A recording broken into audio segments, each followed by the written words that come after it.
much money do you want from you? Now, you see, this is another very interesting question.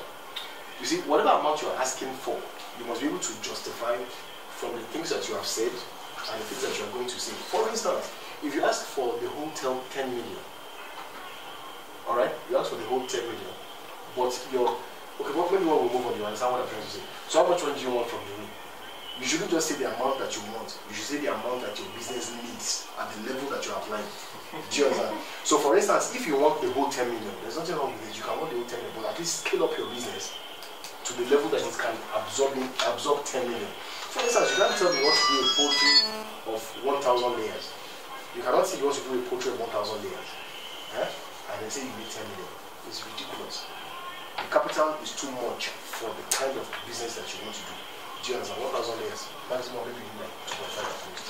Okay? If you have a land, if you don't have a land, let's assume you buy a land or whatever state you are in Nigeria, pay them now 1 million. So like 3.5 or 4 million. So you can't ask for 10 million for a poultry that you are projecting 1,000 layers. If you are marking it, you are sure to fail. Okay? So break this figure down into relevant categories.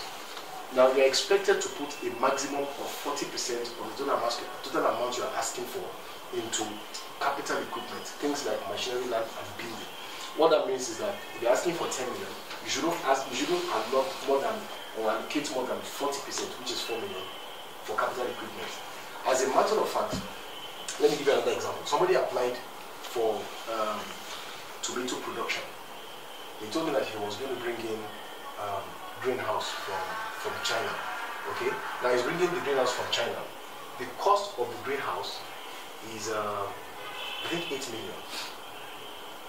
Now YouWiN will disburse the money in tranches, 3 tranches or 4 tranches, depending on how they decide to do it. Now, so if your major principal instrument is going to cost you 8 million, and they're going to give you maybe like 2.5 million, it means that when they give you the first tranche, you won't do anything.